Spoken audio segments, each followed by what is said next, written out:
Hello दोस्तों, स्वागत है हमारे YouTube चैनल डियर लर्नर्स में। और आज की क्लास में हम लोग एनालिसिस करेंगे 16 अक्टूबर को, यानी 16 अक्टूबर फर्स्ट शिफ्ट में पूछे गए जीके के क्वेश्चंस के बारे में। तो जो भी जीके के क्वेश्चन आए हुए हैं 16 अक्टूबर फर्स्ट शिफ्ट में, उनको हम यहाँ पर डिस्कस करने वाले हैं, एनालिसिस करने वाले हैं। तो चलिए स्टार्ट करते हैं क्लास को और देखते हैं पहला क्वेश्चन। तो पहला क्वेश्चन है, निम्नलिखित में से किस अधिनियम ने बैंकों के राष्ट्रीयकरण के लिए शर्तें निर्धारित की? तो देखिए यहाँ पर जो पहला ऑप्शन दिया हुआ है तो बैंकिंग कंपनियां अधिनियम 1970।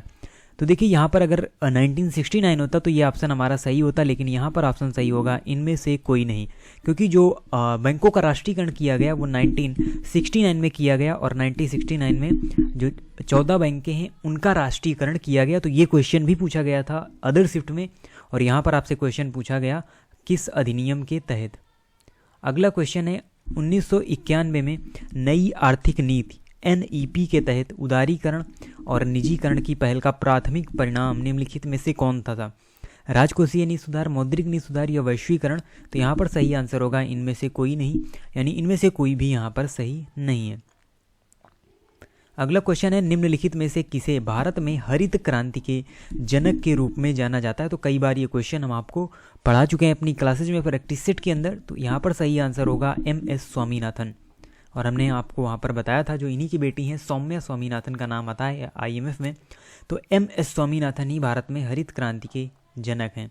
अगला क्वेश्चन यहाँ पर है, भारतीय संविधान के लिए DPSP या जिसे हम राज्य के नीति निर्देशक तत्व कहते हैं, उनका सिद्धांत किस संविधान से प्रेरित है, यानी कहाँ से ये लिए गए हैं?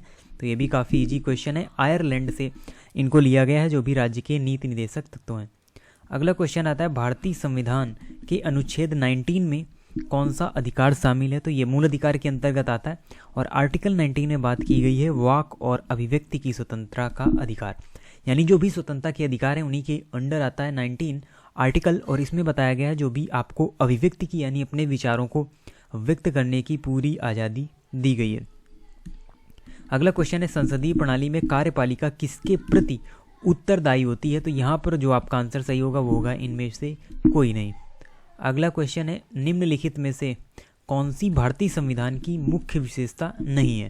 तो देखिए आपको नहीं बताना, इसलिए लिखित और विस्तृत संविधान ये तो भारतीय संविधान की विशेषता है, और यहाँ पर सही आंसर होगा बी नंबर, द्विस्तरीय सरकार का यहाँ पर कोई प्रावधान नहीं है, एकल नागरिकता है। उसके अलावा सार्वभौमिक वयस्क मताधिकार भी आपको भारत में देखने को मिलेगा। अब देखते हैं क्वेश्चन नंबर 8 के बारे में। तो 1 हॉर्स पावर लगभग कितने वाट के बराबर होता है, ये आपको बताना है। तो सही आंसर है 746 वाट। तो 1 HP बराबर 746 वाट होते हैं, यानी 1 हॉर्स पावर बराबर 746 वाट।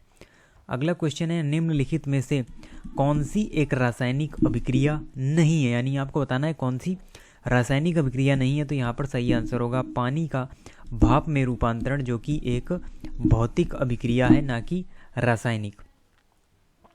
अगला क्वेश्चन है, पायरिया निम्न में से किसका रोग है, यानी किस अंग से संबंधित है पायरिया? तो ये देखिए रोग है मसूड़ों का, मसूड़े से खून आना आदि की जो शिकायत होती है वो पायरिया में हमको देखने को मिलती है।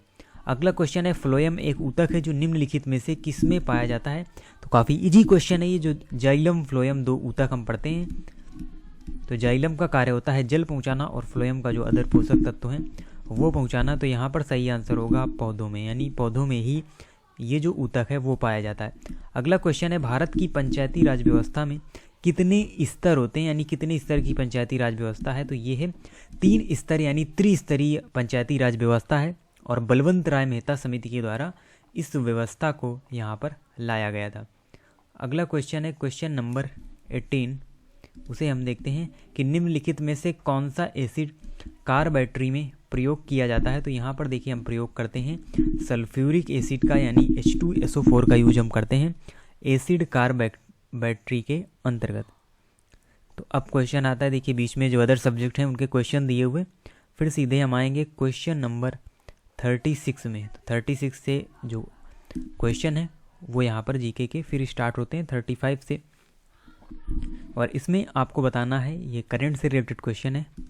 INS तरकस ने लाल सागर में किस नौसेना के जहाज़ों अलमाज और निमेर के साथ एक समुद्री साझा अभ्यास किया है? तो ये जो दोनों जहाज़ हैं ये हैं सूडान के। तो सूडान के इन दोनों जहाज़ों के साथ INS तरकस ने यहाँ पर जो अभ्यास है वो किया है। अगला क्वेश्चन है जागृति निम्नलिखित में से किस क्षेत्र से संबंधित शुभंकर है? तो ये देखिए संबंधित है उपभोक्ता जागरूकता से, तो उपभोक्ता जागरूकता से ही रिलेटेड है जागृति शुभंकर। अगला क्वेश्चन है महाराष्ट्र में औरंगाबाद का नया नाम, यानी जो कि औरंगजेब के नाम पर यहाँ पर पड़ा था, तो महाराष्ट्र में स्थित औरंगाबाद का नया नाम क्या हो गया? तो ये हो गया है संभाजी नगर, यानी अब इसे संभाजी नगर के नाम से जाना जाएगा। अगला क्वेश्चन है भारतीय पारंपरिक विज्ञान में किस देश के सर्वदलीय संसदीय समूह को आयुर्वेद रत्न पुरस्कार से सम्मानित किया गया है? तो इसका सही आंसर होगा यूके, तो यूनाइटेड किंगडम के ही जो सर्वदलीय संसदीय समूह है आयुर्वेद रत्न सम्मान से सम्मानित किया गया है। अगला क्वेश्चन है यहाँ पर जो कि है टाटा पावर सोलर ने किस राज्य में भारत की सबसे बड़ी फ्लोटिंग सौर ऊर्जा परियोजना यानी तैरती हुई सौर ऊर्जा परियोजना की शुरुआत की है? तो ये की है केरल में, तो केरल में ही टाटा पावर सोलर ने ये यानी जो भी परियोजना है उसको स्टार्ट किया है। अगला क्वेश्चन है हिमाचल प्रदेश में 21 दिवसीय संयुक्त अभ्यास वज्र प्रहार 2022 किन देशों के बीच संपन्न हुआ? तो देखिए जो वज्र प्रहार ये युद्धाभ्यास है ये किया जाता है भारत और संयुक्त राज्य अमेरिका के बीच, यानी इंडिया और यूएसए के बीच ये अभ्यास किया जाता है। अगला क्वेश्चन है निम्नलिखित में से किस कंपनी ने जुलाई 2022 में भारतीय खिलाड़ियों के प्रदर्शन को बढ़ाने के लिए भारतीय ओलंपिक संघ के साथ दीर्घकालिक साझेदारी की घोषणा की है? तो ये हमारा रिलायंस इंडस्ट्रीज लिमिटेड, इसी के द्वारा ये घोषणा की गई है। फिर हम देखते हैं क्वेश्चन नंबर 42। तो 42 क्वेश्चन है जुलाई 2022 में कॉफ़ी बोर्ड ने कॉफ़ी फसलों की जलवायु प्रतिरोधी किस्मों को विकसित करने के लिए किसके साथ एक समझौता ज्ञापन पर हस्ताक्षर किए हैं? तो कॉफ़ी बोर्ड ने यहाँ पर इसरो के साथ समझौता ज्ञापन पर हस्ताक्षर किया है। अगला क्वेश्चन है निम्नलिखित में से कौन सा देश भारत के साथ सबसे लंबी अंतर्राष्ट्रीय सीमा साझा करता है? तो इसका वेरी इजी क्वेश्चन यहाँ पर बांग्लादेश के साथ सबसे लंबी सीमा 4096 किलोमीटर लंबी जो सीमा है भारत की वो बांग्लादेश के साथ लगती है। अगला क्वेश्चन है निम्नलिखित में से कौन सी इजराइल की राजधानी है? तो देखिए जो 16 अक्टूबर की दोनों शिफ्ट हैं उनमें राजधानी से रिलेटेड क्वेश्चन पूछे गए और 15 अक्टूबर को मुद्रा से रिलेटेड। तो इजराइल की जो राजधानी है वो है जेरूसलम, तो जेरूसलम इजराइल की राजधानी है। अगला क्वेश्चन है डाक कर्मयोगी पोर्टल का क्या उद्देश्य है? तो देखिए क्योंकि ये डाक से रिलेटेड है इसलिए इसका उद्देश्य भी है लगभग 4 लाख ग्रामीण डाक सेवकों की क्षमताओं में वृद्धि करना, ये इसका उद्देश्य है। अगला फिर क्वेश्चन आता है 46 नंबर और ये है निम्नलिखित में से किस राज्य में विधान परिषद है? तो देखिए जो भारत के सभी राज्य हैं सभी में विधान परिषद नहीं है, कुछ ही राज्य हैं जहाँ पर विधान परिषद का प्रावधान है। तो इसका सही आंसर होगा कर्नाटक, यानी कर्नाटक में विधान परिषद है। अगला क्वेश्चन है किस दिन को भारतीय वायुसेना दिवस के रूप में मनाया जाता है? तो ये बिल्कुल रिसेंट का क्वेश्चन है, यानी अक्टूबर में ही इसे सेलिब्रेट किया जाता है और 8 अक्टूबर को ही इंडियन एयरफोर्स डे सेलिब्रेट किया जाता है। अगला क्वेश्चन है निम्नलिखित में से किसे भारत का स्कॉटलैंड भी कहा जाता है? तो भारत का जो स्कॉटलैंड है ये कहा जाता है कुर्ग कर्नाटक में जो स्थित एक हिल स्टेशन है कुर्ग, इसे ही भारत का स्कॉटलैंड कहा जाता है। अगला क्वेश्चन है कौन सी कला मथुरा से स्टेसिलिंग की पारंपरिक कला है? तो ये आपको बताना है, तो यहाँ पर सही आंसर होगा सांझी कला, तो यहाँ पर सही आंसर सांझी कला होगा। अगला क्वेश्चन है निम्न में से 2014 में बनाया गया भारत का 29वां राज्य कौन सा है? तो आंध्र प्रदेश से अलग करके यहाँ पर निर्माण किया गया 2 जून 2014 को तेलंगाना राज्य का, तो ये बना भारत का 29वां राज्य है। और अब देखते हैं क्वेश्चन नंबर 51 और 51 है यहाँ पर किस प्रसिद्ध व्यक्ति ने जो पुस्तक है the story of my experiment with truth? तो काफ़ी इजी क्वेश्चन है, कई बार आप इस क्वेश्चन के बारे में पढ़ चुके होंगे। माई एक्सपेरिमेंट विथ ट्रूथ किसकी आत्मकथा है? ये है महात्मा गांधी की आत्मकथा यहाँ पर आपसे पूछी गई। अगला क्वेश्चन है वायुमंडल में ग्रीन हाउस गैसें पृथ्वी के अधिकांश उत्सर्जित अवशोषित करती हैं जो निचले वायुमंडल को गर्म करती हैं, यानी कौन सी विकिरण है जिसको ग्रीन हाउस गैसेज यहाँ पर अवशोषित करती हैं? तो ये है पराबैंगनी विकिरण, तो पराबैंगनी विकिरण को ही अवशोषित करके वायुमंडल को गर्म कर देती हैं। अगला क्वेश्चन है वॉलीबॉल निम्नलिखित में से किस देश का राष्ट्रीय खेल है? तो किस देश का राष्ट्रीय खेल है? तो ये है नेपाल, नेपाल का राष्ट्रीय खेल है वॉलीबॉल। अब कुछ बीच में हिंदी के क्वेश्चन दिए हुए हैं आपको, फिर हम सीधा जाएंगे लास्ट में। तो यहाँ पर हमको मिलेगा 86 नंबर से हमारे फिर जो जीके के क्वेश्चन हैं वो यहाँ पर स्टार्ट है, तो उनको देखते हैं। यानी 84 नंबर से यहाँ पर जो क्वेश्चन है वो दिए गए हैं। तो 84 नंबर क्वेश्चन है, गौतम बुद्ध को ज्ञान किस नदी के तट पर प्राप्त हुआ था। तो ये क्वेश्चन भी हम आपको पढ़ा चुके हैं कि गौतम बुद्ध को जो ज्ञान है वो प्राप्त हुआ था निरंजना नदी के तट पर। और अगर महावीर स्वामी पूछा जाए तो उसका सही आंसर होगा ऋजुपालिका रिवर। तो महावीर स्वामी से रिलेटेड है ऋजुपालिका रिवर और निरंजना रिवर गौतम बुद्ध से संबंधित है। और देख क्वेश्चन नंबर 85 है जो कि हर्षवर्धन से रिलेटेड पूछा गया। और यहाँ पर क्योंकि जो क्वेश्चन है वो थोड़ा सा ब्लर हो गया तो इसको हम यहाँ पर छोड़ते हैं, लेकिन आप ये समझ लीजिए कि हर्षवर्धन से रिलेटेड कोई क्वेश्चन पूछा गया। अगला क्वेश्चन है, निम्नलिखित में से किस सेना की ताकत छापा मार रणनीति यानी गुरिल्ला युद्ध हुआ करती थी। तो ये ताकत थी मराठा, यानी शिवाजी महाराज का आप नाम सुनते हैं तो ये जो मराठा थे काफ़ी निपुण थे छापा मार रणनीति में, गुरिल्ला युद्ध प्रणाली में। अगला क्वेश्चन है, हड़प्पा सभ्यता के दौरान डांसिंग गर्ल की कांस्य प्रतिमा बनाने के लिए किस तकनीक का इस्तेमाल किया गया। तो इसमें जो इस्तेमाल किया गया वो मोमलोपी ढलाई यानी कास्टिंग का यूज यहाँ पर किया गया। अब अगले कुछ क्वेश्चन हैं हमारे जिसमें हम देखते हैं यहाँ पर पूर्ण स्वराज की मांग करने वाले प्रथम कार्यकर्ता का नाम बताइए। तो देखिए सबसे पहले जो पूर्ण स्वराज की मांग की थी इन ऑप्शंस के हिसाब से यहाँ पर बाल गंगाधर तिलक सही आंसर होगा। और इनका एक नारा भी है, स्वराज हमारा जन्मसिद्ध अधिकार है और इसे हम लेकर रहेंगे। तो ये नारा इन्हीं संबंधित है बाल गंगाधर तिलक से। अगला क्वेश्चन है, निम्नलिखित में से किसे स्वदेशी आंदोलन का प्रमुख कारण माना जाता है। तो देखिए 1905 में स्वदेशी आंदोलन हुआ और इसे किसका कारण माना जाता है। तो इसे माना जाता है बंगाल को विभाजित करने का जो निर्णय है वही इस आंदोलन का कारण है, क्योंकि 1905 में बंगाल को भी विभाजित कर दिया गया था।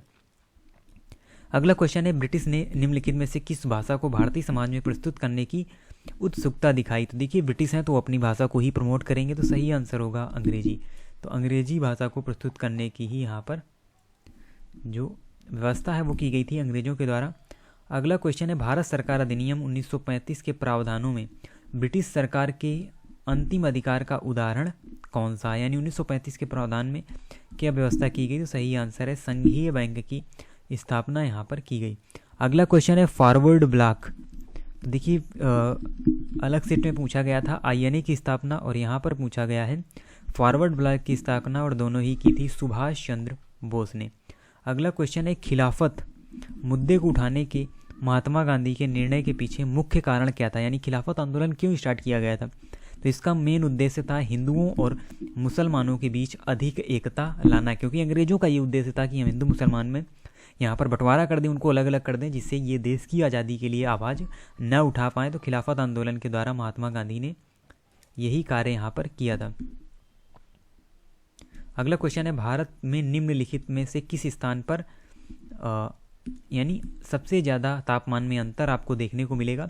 तो देखिए जो भी हमारे कोस्टल एरियाज हैं वहाँ पर हमें टेम्परेचर में ज़्यादा डिफरेंस देखने को नहीं मिलेगा। यानी वहाँ पर जो गर्मी और जो सर्दी है वो यहाँ पर आपको बराबर एवरेज देखने को मिलेगी, ज़्यादा अंतर नहीं होगा। लेकिन जो भी हमारा डिजर्ट वाला एरिया होगा उसमें आपको व्यापक अंतर देखने को मिलेगा। यानी दिन अधिक गर्मी होगी और अधिक सर्दी होगी, यानी व्यापक अंतर तापमान में देखने को मिलेगा। तो केरल, अंडमान, गोवा ये सभी हमारे कोस्टल एरिया हैं, तो ये आंसर सही नहीं होगा। सही आंसर होगा थार रेगिस्तान। अगला क्वेश्चन है, विश्व को कितने प्रमुख काल क्षेत्रों टाइम जोन में विभाजित किया गया है। तो इसका सही आंसर है 24। तो 24 काल क्षेत्रों में टाइम जोन में विभाजित किया गया है विश्व को। अगला क्वेश्चन है, निम्नलिखित में से कौन जनसंख्या परिवर्तन का घटक नहीं है। तो निम्न में अगर हम बात करें तो रुग्णता है, ये यहाँ पर जनसंख्या परिवर्तन का घटक नहीं है। अगला क्वेश्चन है, लक्षद्वीप की राजधानी निम्नलिखित में से कौन सी है। तो लक्षद्वीप की जो राजधानी है वो है कवरत्ती। उसके अलावा पोर्ट ब्लेयर अंडमान निकोबार की राजधानी है, ये आपको याद रखना है। अगला क्वेश्चन है 98 नंबर, और ये है स्थिरता के साथ विकास के उद्देश्य से निम्नलिखित में से कौन सी पंचवर्षीय योजना शुरू की गई थी। यानी हम ग्रोथ तो करें लेकिन वो हम सस्टेन ग्रोथ करें, इसकी बात की गई थी यहाँ पर चौथी अर्थव्यवस्था में, यानी चौथी पंचवर्षीय योजना में इसकी बात की गई थी, जो स्थिरता के साथ विकास की बात है। अगला क्वेश्चन है, निम्नलिखित में से किसमें व्यक्तियों या व्यक्तियों के समूह के स्वामित्व वाले व्यवसाय शामिल होते हैं, यानी व्यक्ति का ही स्वामित्व होता है, तो ऐसे क्षेत्र को हम कहते हैं निजी क्षेत्र। तो इसे हम निजी क्षेत्र कहते हैं जिसमें व्यक्तियों का ही स्वामित्व होता है। अगला क्वेश्चन है, उस जंगल का नाम बताइए जिसे पृथ्वी ग्रह के फेफड़े के रूप में जाना जाता है। तो पृथ्वी ग्रह का फेफड़ा यानी लंग्स ऑफ अर्थ किसे कहा जाता है, तो ये कहा जाता है अमेजन वर्षा वन को, क्योंकि ये काफ़ी बड़ी मात्रा में जो ऑक्सीजन है वो प्रोवाइड करते हैं पूरे विश्व को, पूरी अर्थ को। तो ये हमारे इम्पोर्टेंट क्वेश्चन थे, यानी जो भी पूछे गए 16 अक्टूबर फर्स्ट शिफ्ट में। 16 अक्टूबर फर्स्ट शिफ्ट में ये क्वेश्चन पूछे गए हैं जो हमने आपके सामने प्रस्तुत किए। तो आप इसी तरीके से चैनल से जुड़े रहें। मिलते हैं आपसे नेक्स्ट वीडियो में, तब तक के लिए धन्यवाद।